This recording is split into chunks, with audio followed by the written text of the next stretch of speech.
This vintage piece has been chosen for my inventory and customized, and wow, is it ever going to go through some changes. These details have got to go.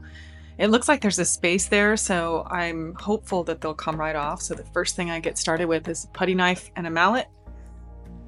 And sometimes I get really lucky, and these are held on by just a couple little pin nails and some 50-year-old glue that just pops right apart.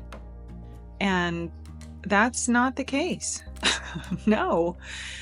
And it's funny that usually that happens on the first one, and then the rest of them are super hard, but this one is struggling to come off right from the very beginning. It does not want to let go.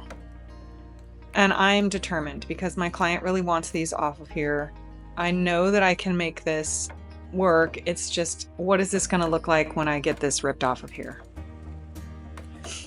So I just keep trying. I'm still working on the first one. Now I have 9 drawers that all have these details I've got to get off of here. So I'm in for a workout today.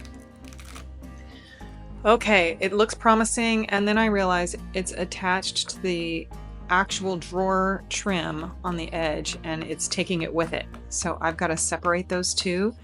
And I think that's just from glue when these were assembled. That is why they're hanging on together, because they're not really connected. Oh my goodness, I finally got it off, but look at the destruction.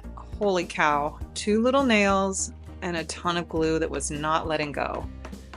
So I had to put that drawer back together. I did go in and glue it and clamp it because it was still a bit loose. Okay, 1 down and lots more to go. Let's hope they don't all go that way, please. This was just awful.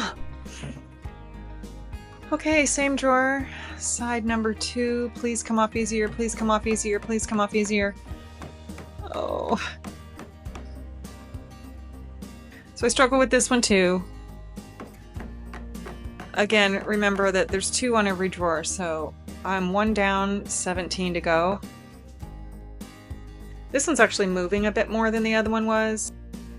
I decided to get a little chisel because I do not want to keep taking these drawers apart. I mean, the idea is to remove some details but not damage the actual dresser. Thankfully, all of this is, solid wood, so not so worried about it. It is fixable. I mean, at this point, you kind of get in here and you just start trying everything. So, different putty knives. Of course, I've got a 5-in-1 tool I could use. I just need some leverage to get that piece off of there. And I probably should have gotten my little demo bar, because that, I think, would have popped it off better. It's just sometimes when you're in the middle of this whole thing and you're like, you're just determined to get it off the way you're working on it. And it did take some muscle, but that piece finally popped off, and it didn't take half the drawer with it. Oh, okay. It took me quite a long time, but I did get them all off. And then I had to Bondo everything, and I didn't film it. I apologize.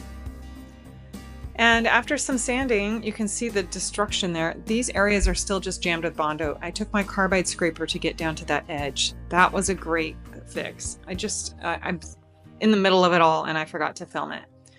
Well, I've decided that Bondo just wasn't working for me. I couldn't get it smooth. The wood grain and then the Bondo, and it was like, this is customized, this is for a friend, and I want it to turn out really well. So I'm making new drawer fronts. I get out my table saw, and this is 1/4-inch board. This is not fiberboard like normal backer board. This is actual wood, so it's got a wood grain to it.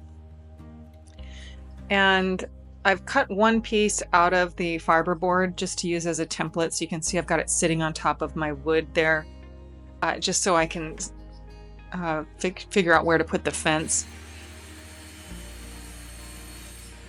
Okay, so I'm just cutting all these little drawer faces. So 9 drawers, so I've got 9 pieces to cut, and it's going to work out that I'm going to get them all out of one board. All right, so just keep going with that. I have 3 down and 6 more to cut. Try to do as many as I can from one direction so I don't have to move the fence as much, and then just readjust everything. And now I've cut those bigger boards down into the 3 pieces. Just making sure that they're gonna fit in the drawer where I want them to.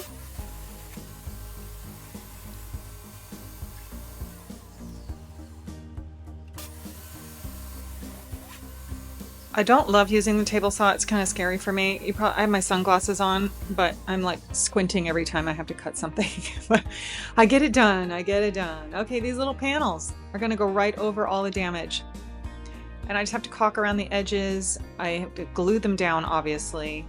So since they're wood and it's gluing on wood, I took lots of glue and lots of weight. So every dumbbell I had in the house, and this is how they turned out. And I forgot to film that I painted it. But they turned out fantastic. You can see that wood grain. It's like it never happened. Thank goodness. Okay, time to deal with the top. So my client wanted the piece painted with a stained top. So I just had to strip that. Sometimes I use my Carbide Scraper or stripper. This actually came off pretty well just using 120 grit. So I was happy about that. I'm putting some water down. You can see when you put water on bare wood how orange it just turned.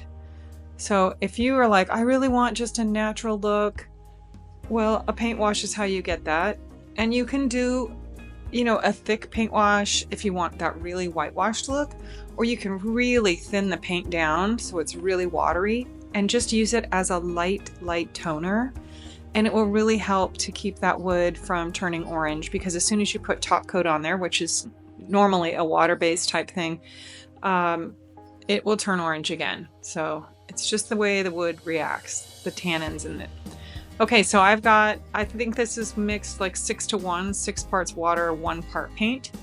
I put it over the whole surface. I don't let it sit a long time because I'm just toning the wood, and I'm taking a dust-free paper towel and wiping it back. And I'm just going to keep wiping until everything's a uniform color, because the purpose is not to paint the top, it's just to tone it. So that dried for several hours. It's a lot of moisture, so I really let it dry for a long time. And you can see that you can still see the wood grain there, but when I add the stain, that's going to pop back out. I'm using the salmon stain in the color whole wheat. This is one of my favorite stains. It is brown, but it has these gray undertones that make it look like driftwood. That's the only color I can think of where it has this kind of gray look to it, even though it's a gray brown. So whole wheat, I don't know how they got whole wheat out of that, but whole wheat to me is kind of, I guess I think of the actual grain, it's a little more orangey yellow, but this is a fantastic color. So I'm pretty much going to go through the same process. Again, my client designed this look and she wanted this to be a little darker. So I'm not going back with the shop towels and wiping it back. I went and got a dry sponge, and I'm just going to be smoothing everything and making it consistent. But the sponge going across it also adds a little bit of almost like wood grain going across there because the streak's going in this direction. So if you wipe it all back, you get rid of that. But when you're going to keep it darker, you just use a dry sponge so you're not taking all of the product back off. All right, there it is, all dried. I think we're coming together nicely. So let's take a look back at where we started. And this is where we are now. I added new gold hardware, and I think it's just beautiful. I hope you like it. Be sure to follow for more.